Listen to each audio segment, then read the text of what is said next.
안녕하세요. 결혼 생활 8년을 청산하고 다시 솔로로 돌아온 40대 여자입니다.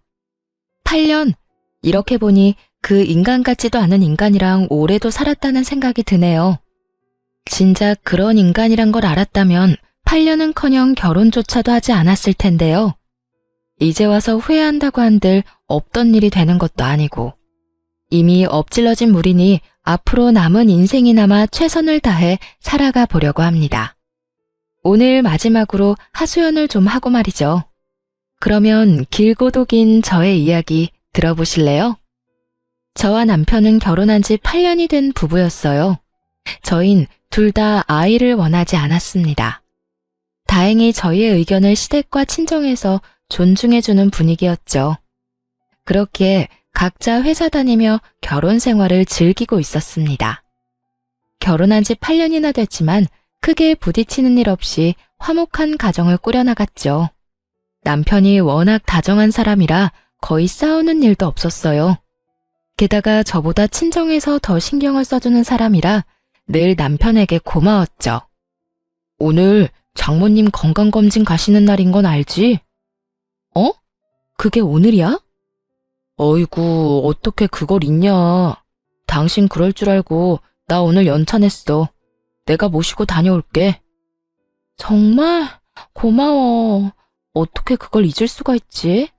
당신 아니었음 오늘 큰일 날 뻔했네. 바쁘다 보면 그럴 수도 있지. 장모님은 내가 잘 모시고 다녀올 테니까 당신은 출근이나 잘하세요. 이렇듯 남편은 제가 잊은 친정 일에도 발벗고 나서주었어요.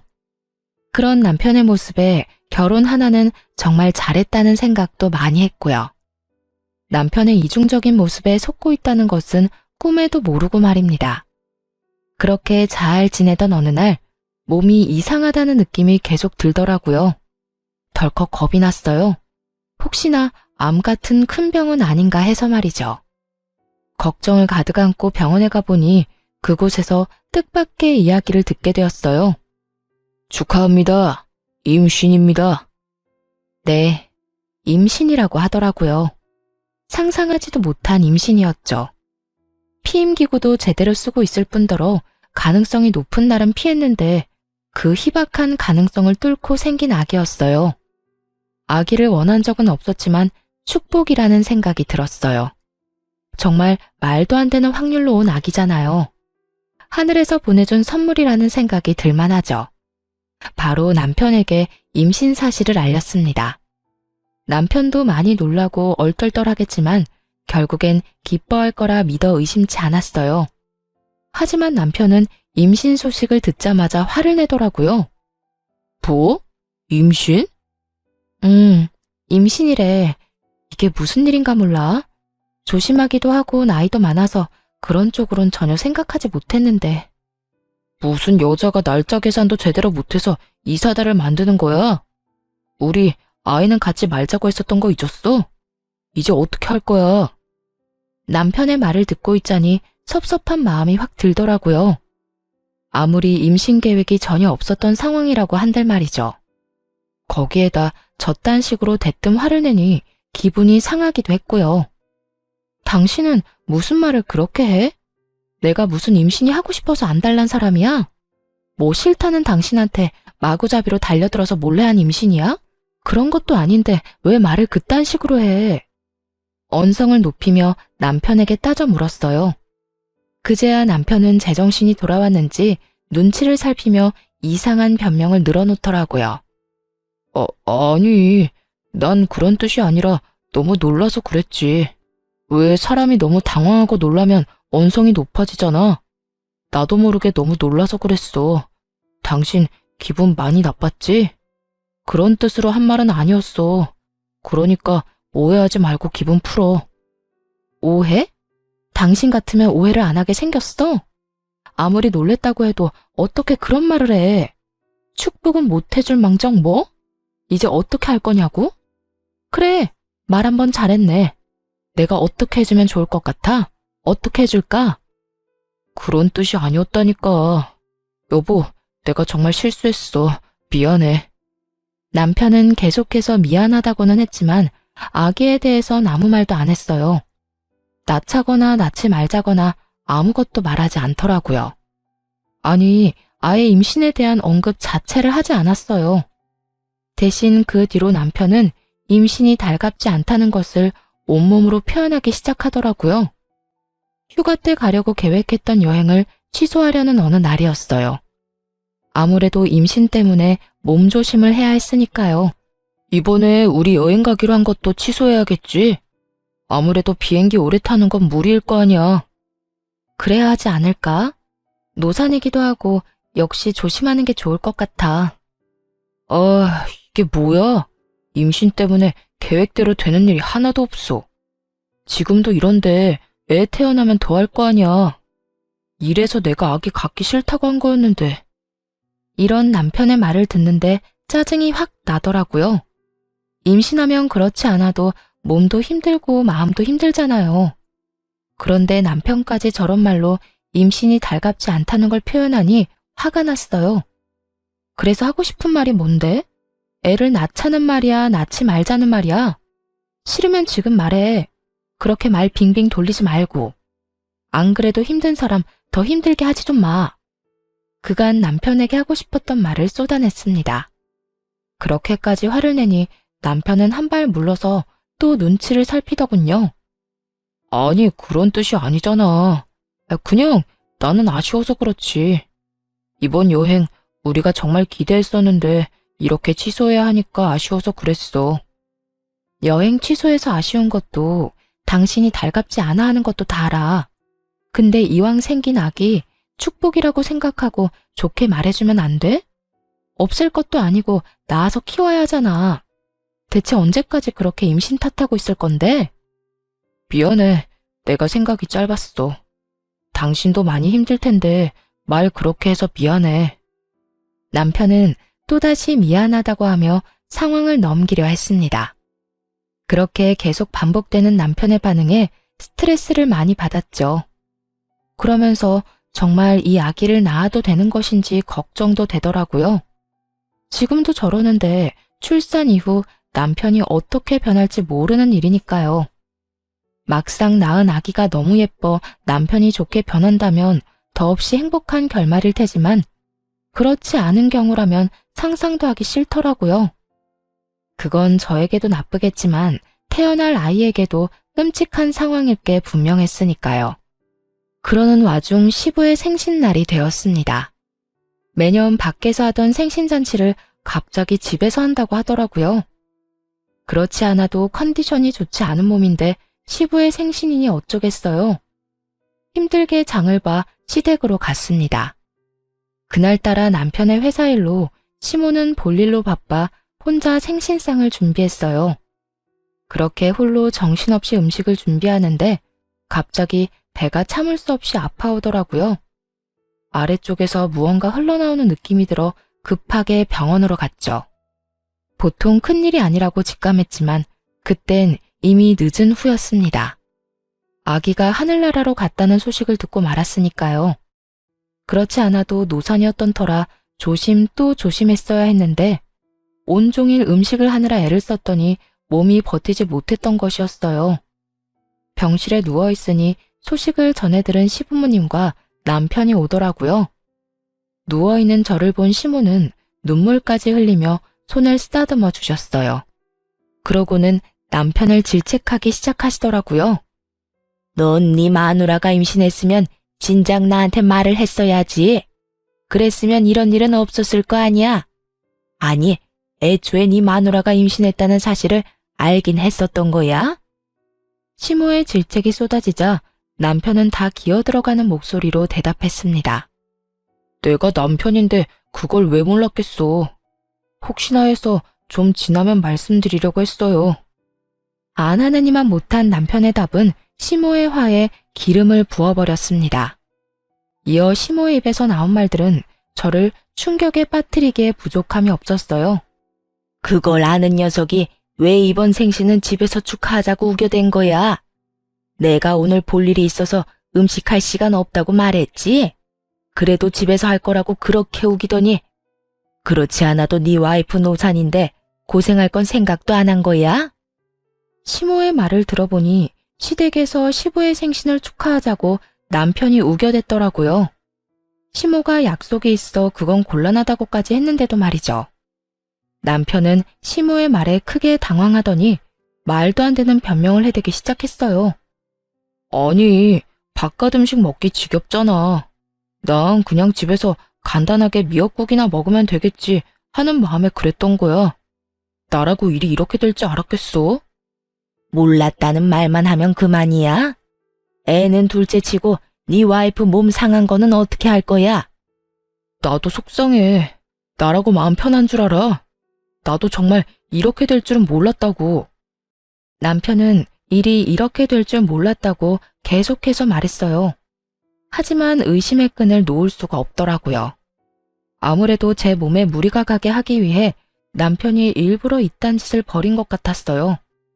그렇지 않고서야 어떻게 설명할 수 있을까요? 갑자기 집에서 생신상을 준비하자느니 타이밍 좋게 회사에 급한 일이 생겼다느니 평소와 다른 행실이 의심스럽기 짝이 없었죠. 무엇보다 수상한 건 남편이 지나치게 제 눈치를 살핀다는 거였어요. 물론 유산을 했으니 눈치를 살피는 게 당연하긴 했죠. 그런데 눈빛이 뭔가 이상했습니다. 걱정과 우려가 섞인 눈빛이 아니라 초조함이 담긴 눈빛 같더군요. 마치 죄 지은 사람이 눈치를 살피는 것처럼요. 그렇게 남편에 대한 의심은 나날이 커졌습니다. 그리고 유산의 아픔에서도 쉽게 벗어나지 못하고 있었어요. 갑작스러운 임신과 그보다 더 갑작스러운 유산은 생각보다 큰 아픔으로 다가왔어요. 나이가 있어서 그런지 회복도 더디더라고요. 몸이 성치 않은데 마음도 힘든 상황이 이어지니 결국 회사를 그만두었습니다. 몸과 마음을 다스리는 데 집중해 보려고요.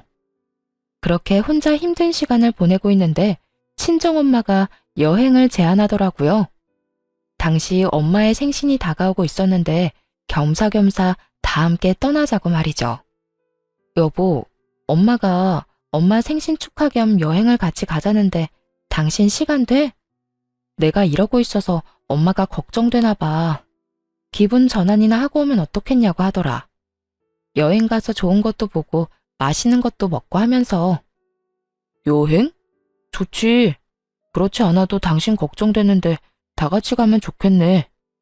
나도 회사에 말해서 휴가 쓸 테니까 장모님이랑 계획 세워봐. 4박 5일 정도면 되겠지? 그만큼이나 쉴 수 있어? 난 길어봤자 2박 3일 정도 생각했는데. 2박 3일이면 비행기에서 내려서 짐 풀자마자 다시 짐 싸서 돌아와야 해. 4박 5일은 돼야 좋은 거 보고 먹으면서 기분 전환을 하지. 회사에 미리 이야기하면 되니까 난 신경 쓰지 말고 당신 하고 싶은 대로 계획 짜. 경비도 신경 쓰지 말고 말이야. 계획 짜서 나한테 말만 하면 내가 다 예약할게. 남편은 하나부터 10까지 책임지겠다며 신경 써주려고 애를 썼습니다. 그런 남편의 모습을 보며 괜한 오해를 했나 하는 생각이 들더라고요. 또 몸과 마음이 워낙 힘드니 남편을 의심하는 데 에너지를 쏟기도 싫었고요. 여러 가지로 피곤했던 터라 애써 외면하고 싶은 마음도 있었던 것 같아요. 그렇게 여행 가는 날이 되었습니다. 그런데 당일 아침 남편이 곤란한 표정으로 이런 말을 하더군요. 여보, 어떻게 하지? 나 여행 같이 못 갈 것 같아. 오늘 회사에 중요한 미팅이 잡혀서 나도 참석해야 한다지 뭐야? 남편의 말을 듣자 절로 표정이 굳었습니다. 남편은 그런 제 얼굴을 보고는 자신의 휴대전화를 보이더라고요.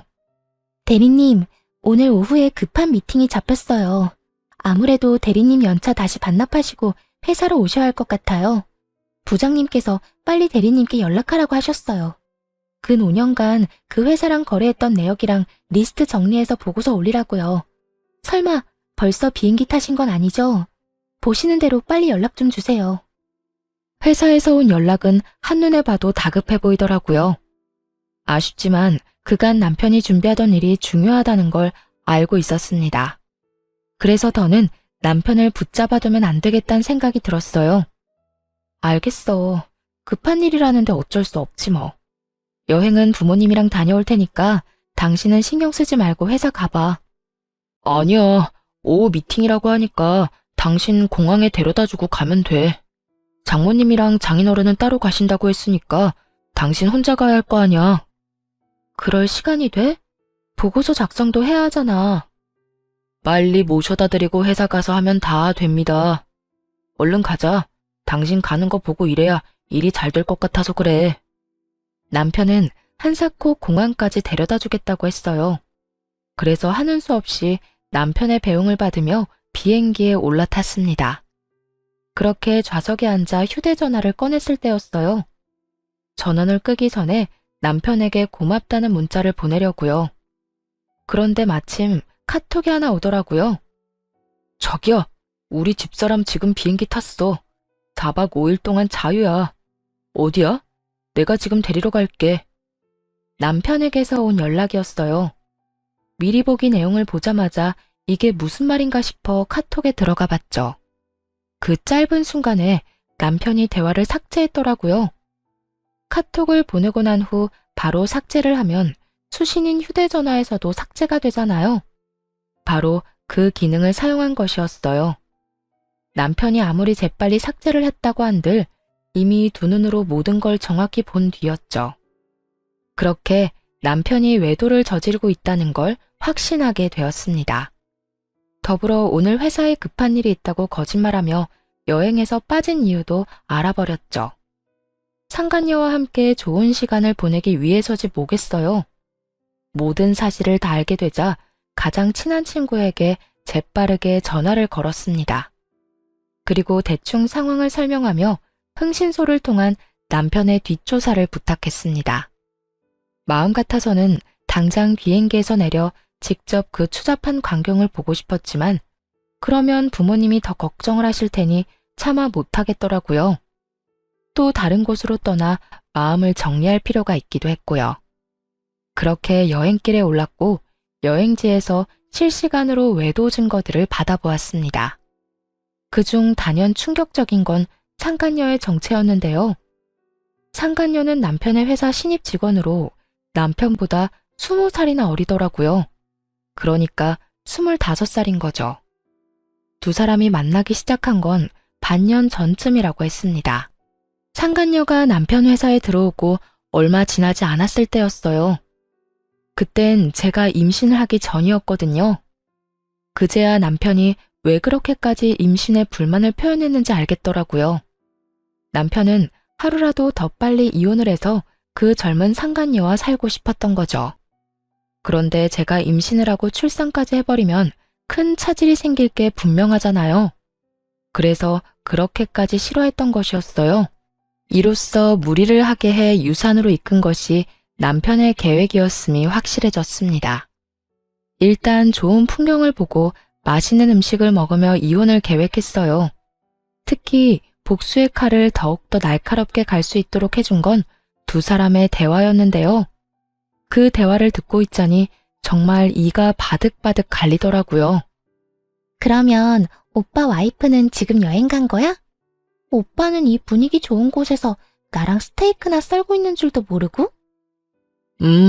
회사에 급한 미팅 잡혔다고 말했지. 자기가 보내준 문자 보여주니까 감쪽같이 속던데. 지금쯤 장인 장모랑 좋은 시간 보내고 있을 거야. 4박 5일이라고 했으니까 그동안 나 이런 데 많이 데리고 가줘야 해. 이런 데만 데리고 가겠어? 백화점 가서 가방도 사줄게.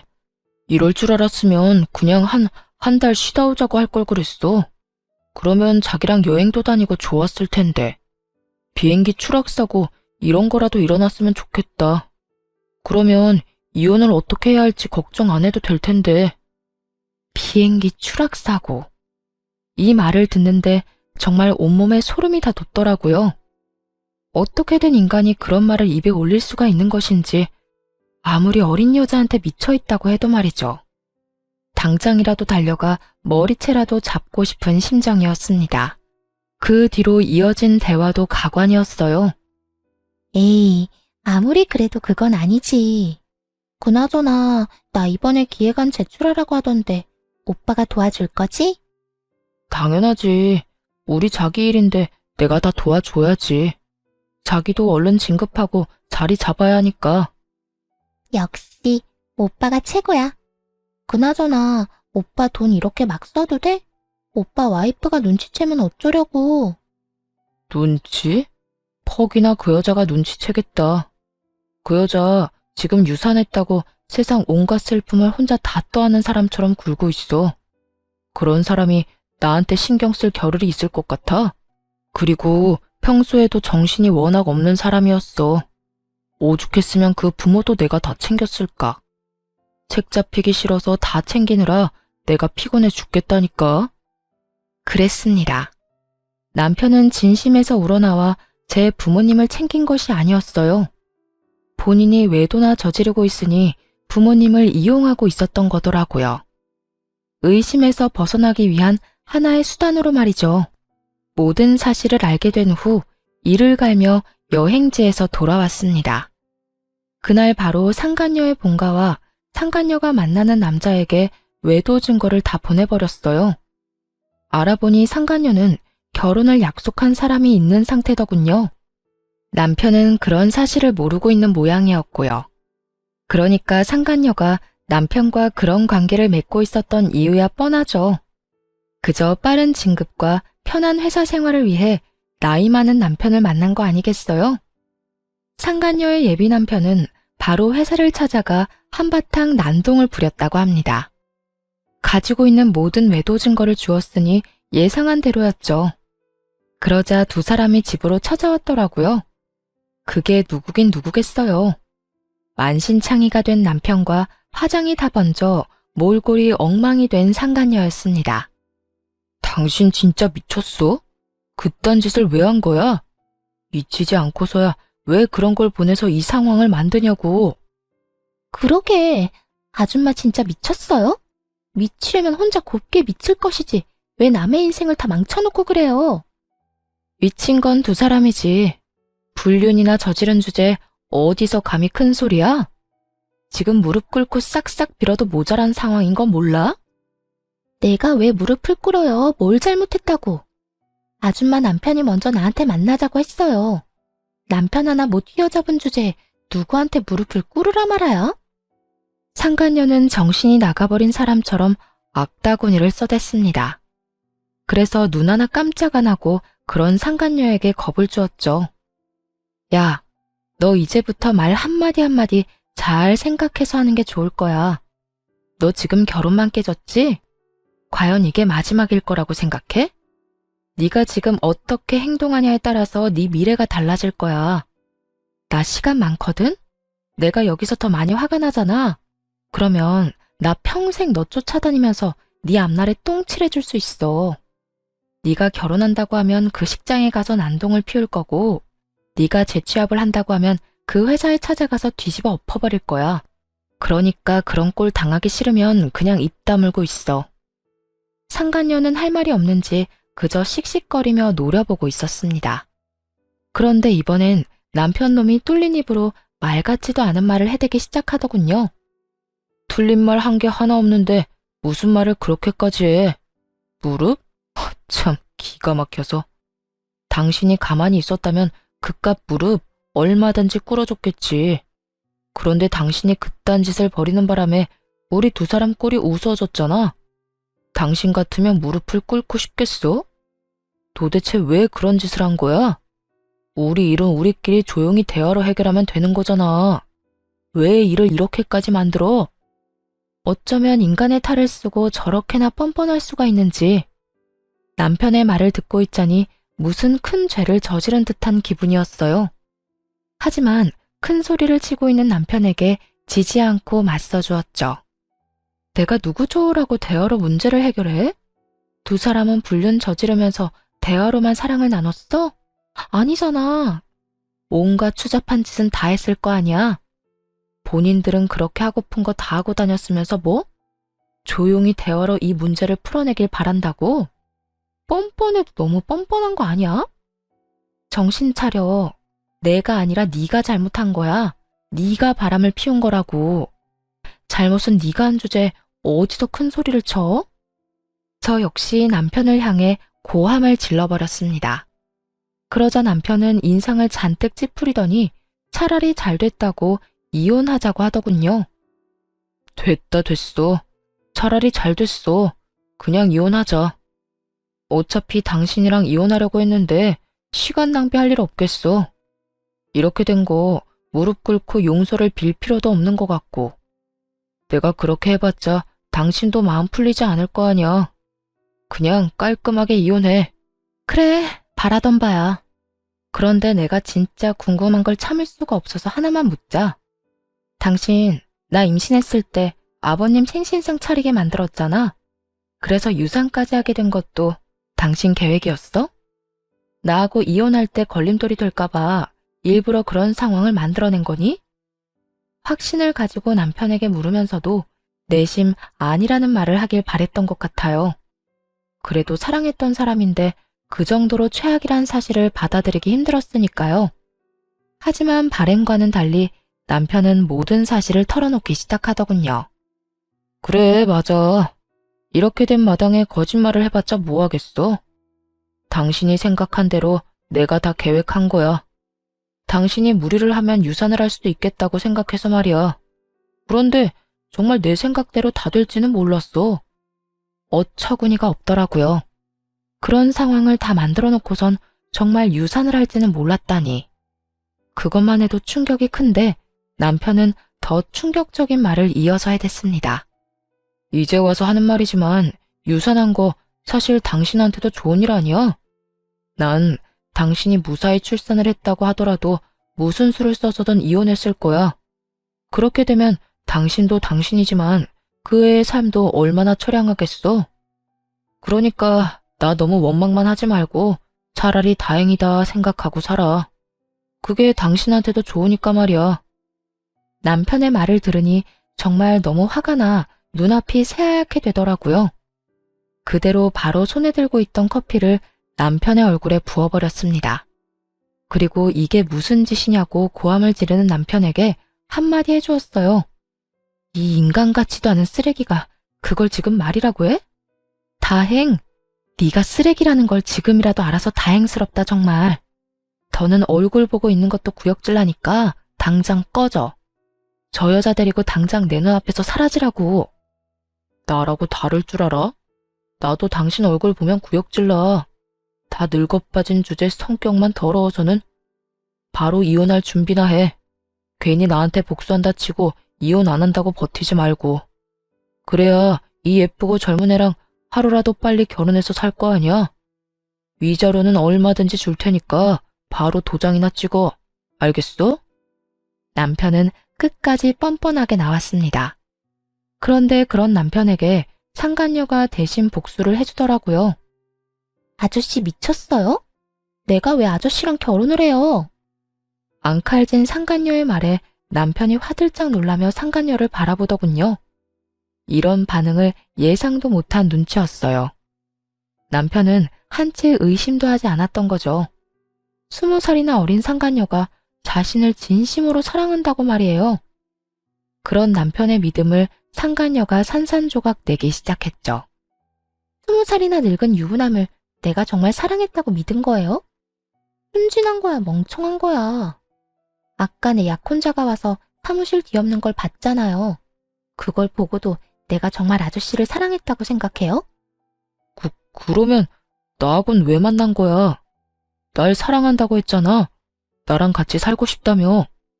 그 말을 다 믿었다니 이제 보니 멍청한 거네. 난 그저 아저씨를 이용해서 회사 생활 좀 편하게 하려던 것뿐이라고요. 그런데 이제 아저씨를 더 만날 이유가 있을까요? 회사에서 잘리게 생겼고 더는 회사 다닐 일도 없을 텐데요. 결혼은 무슨? 다신 아저씨랑 만날 일은 없을 거예요. 어디서 주제도 모르고 나하고 결혼할 생각을 할 수가 있는지. 상간녀는 최선을 다해 열변을 토하며 진실을 말했어요.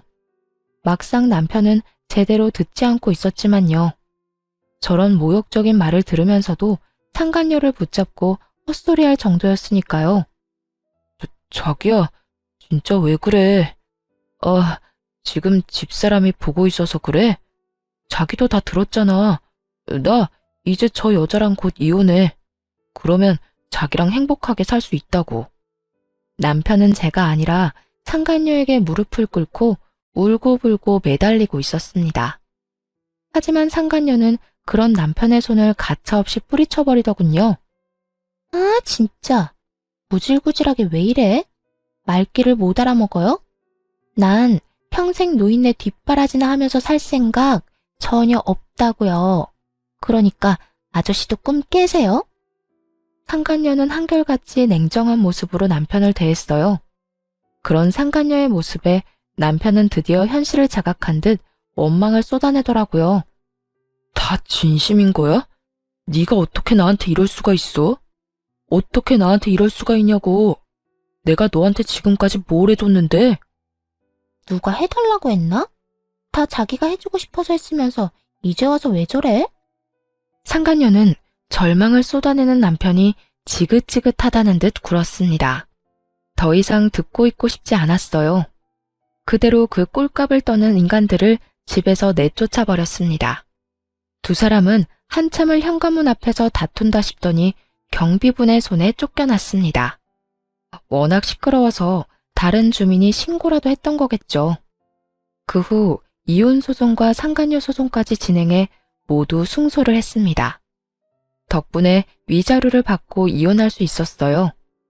상간녀는 끝까지 미안하다는 말 한마디 없었습니다. 중간에 남편이 설득을 어떻게 한 것인지 다시 사이가 좋아졌더라고요. 20살이나 많은 이혼남을 옆에 끼고 으스대는 꼴이 참 웃기지도 않았어요. 드디어 다 끝났네요. 받은 위자료로 새 출발 잘하세요, 아줌마. 난 아줌마가 이혼해준 덕분에 돈 걱정 안 하고 살 테니까. 백수 신세의 20살 많은 남자가 뭘 어떻게 해주려나? 과연 돈 걱정 안 하게 해줄지 모르겠네. 뭐 그렇게 생각해서 네 맘이 편하다면 그대로 살아. 정신건강에는 좋겠네. 어머, 아줌마 몰랐어요? 우리 자기 집에 재산이 좀 있다던데? 그래서 그렇게 쉽게 이혼한 건가? 들어보니까 우리 오빠 물려주려고 건물도 처분하시려고 한다던데요? 그렇지, 오빠. 그럼 내가 다 알아봤지. 3층짜리 건물 처분하려고 부동산에 내놨다고 하더라고. 그거 처분하면 누굴 주겠어? 하나뿐인 아들인 날 주시겠지. 내가 그 돈으로 우리 자기 돈 걱정 없이 살게 해줄게. 자기는 그냥 내 옆에 있기만 해. 들었죠? 아줌마는 좀 억울하겠어요. 더럽고 치사해도 참고 버텼으면 돈은 펑펑 쓰면서 살았을 텐데. 볼 꼴 못 볼 꼴 다 보고 이 대박 기회를 놓쳤으니 얼마나 억울하겠어? 내가 아줌마 억울하지 않게 부지런히 잘 쓸게요, 그 돈.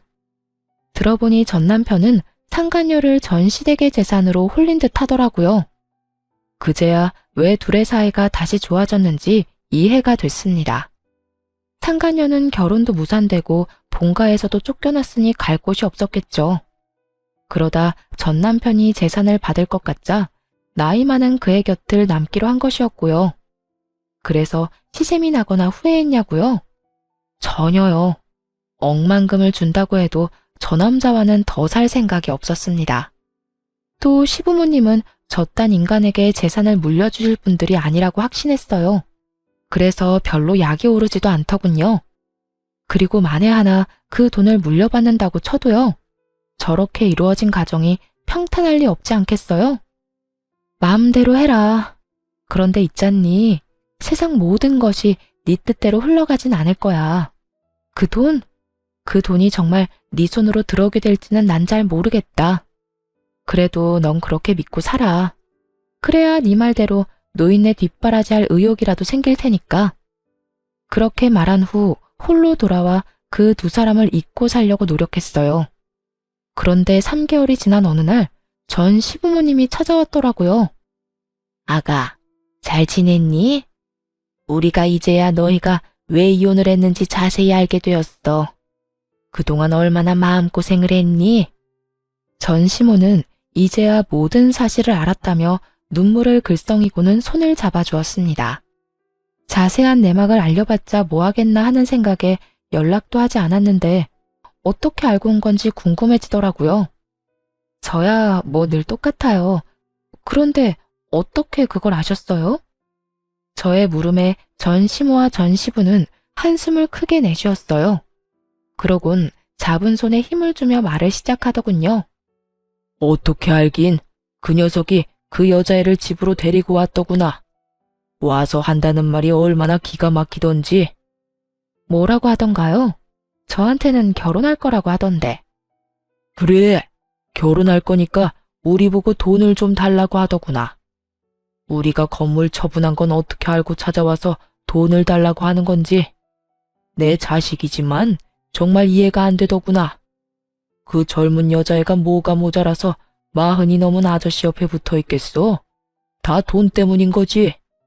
그 녀석도 그걸 알긴 아는 모양인지 돈 내놓으라고 어린애처럼 떼를 쓰는데 할 수만 있다면 뱃속에 다시 넣고 싶은 심정이었어. 역시나 전 남편은 발이 빨랐습니다. 전 시부모님이 건물을 처분했다는 소식을 듣자마자 상간녀와 함께 찾아왔대요. 상간녀와 결혼할 거라고 말하면서 돈을 내놓으라고 닥달하기도 했고요. 두 분은 크게 실망하신 듯 했어요. 아들이 외도로 이혼당했다는 것만으로도 충격이 큰데 돈까지 내놓으라 하니까요.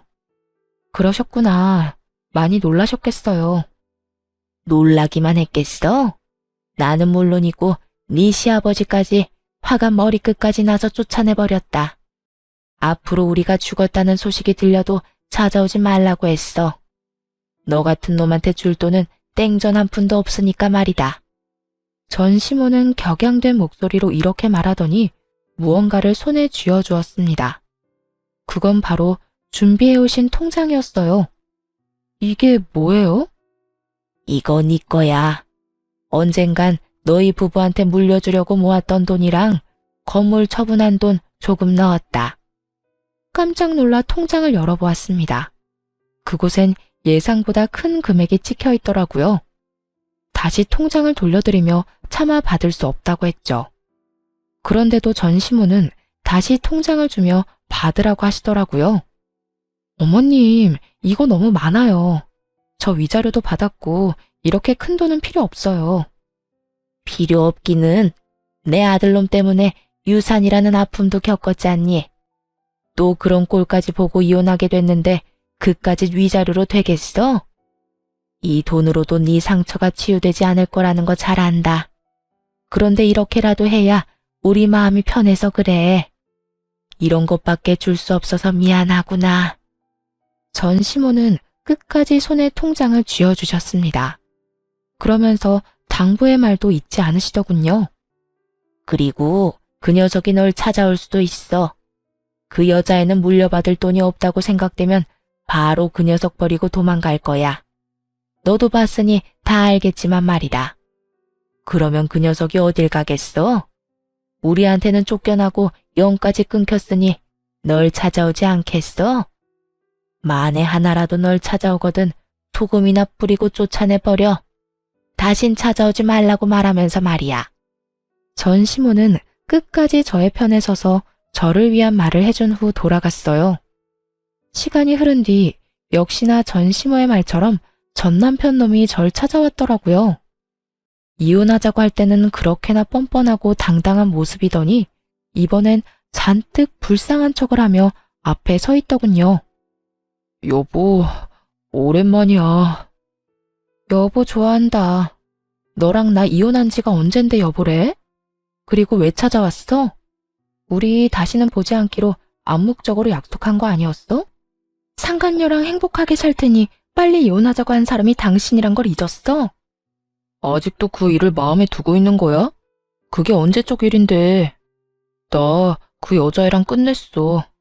막상 이혼하고 나니까 당신이 그리워서 안 되겠더라고. 그래서 끝내버렸어. 당신한테 돌아오려고 말이야. 입에 침이나 바르고 거짓말을 하는 건지 전 남편은 얼굴색 하나 안 변하고 오로지 절 너무 사랑해서 돌아온 거라고 하더군요. 상간녀의 말처럼 멍청하기 짝이 없었어요.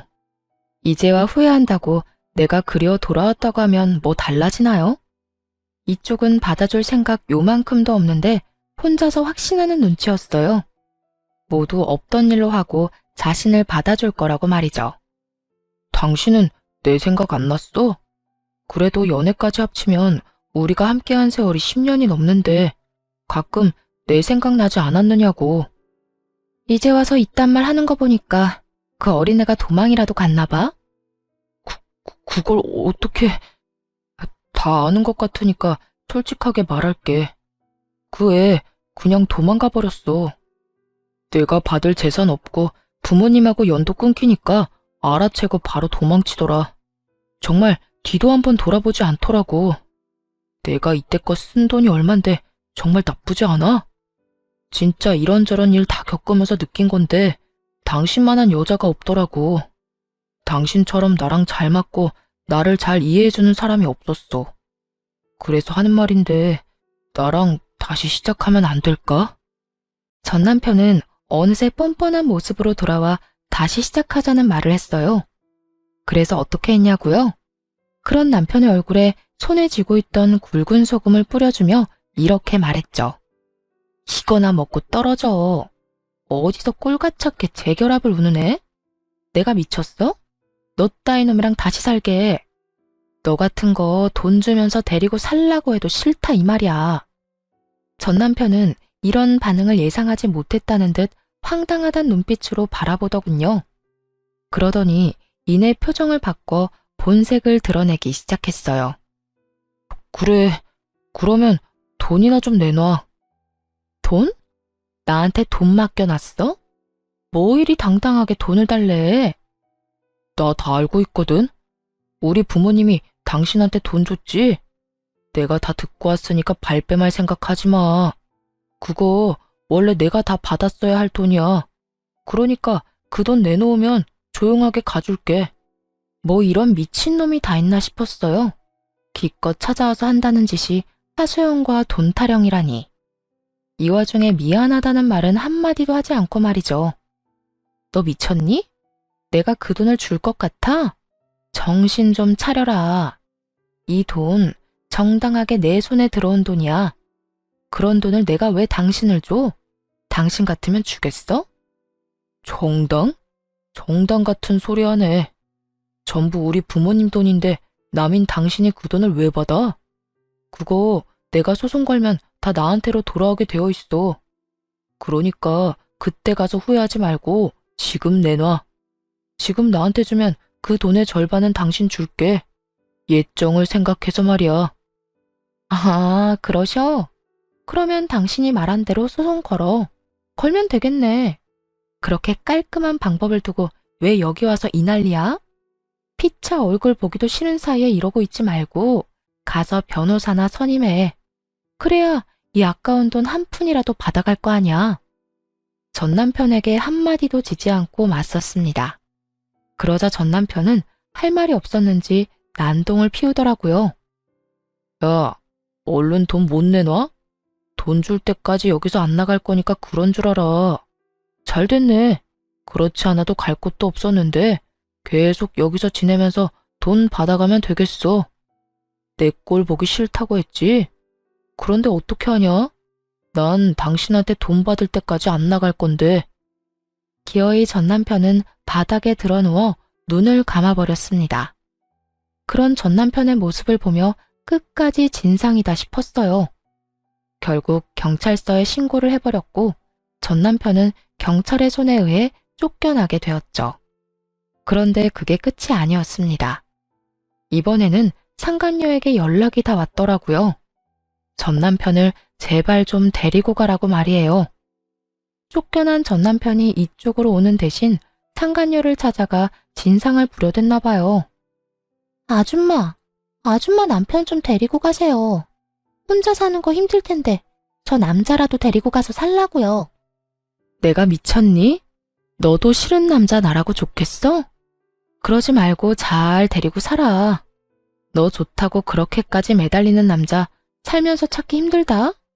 그러니까 네 운명이라 생각하고 잘 데리고 살아봐. 내가 미쳤어요? 그때야 받을 재산이라도 있다고 하니 한번 같이 살아볼까 했던 거지.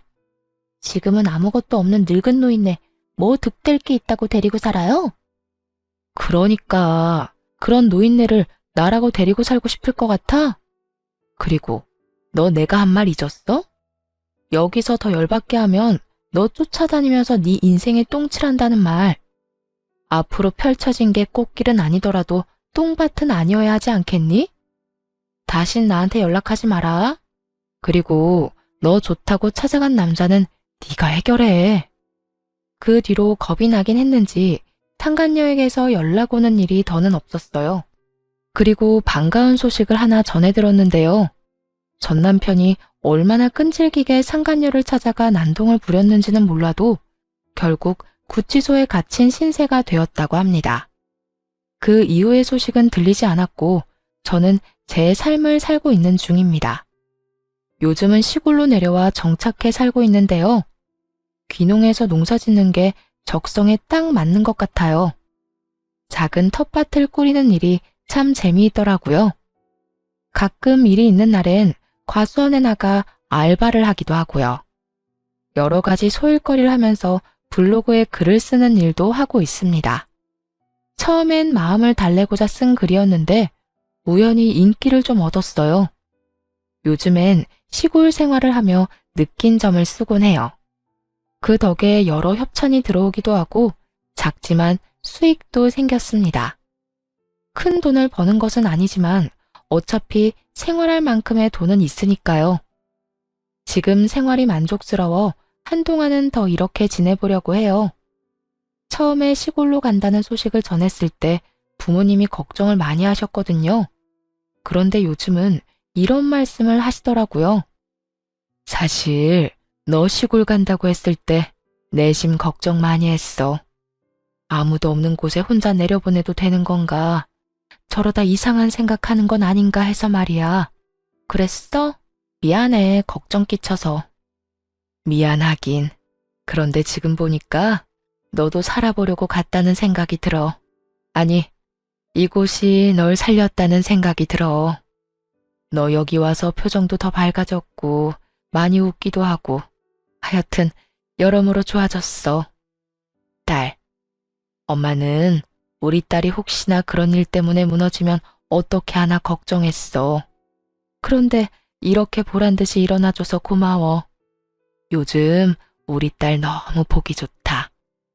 엄마에게 보기 좋다는 말을 듣는데 비로소 행복하다는 것이 느껴지더라고요.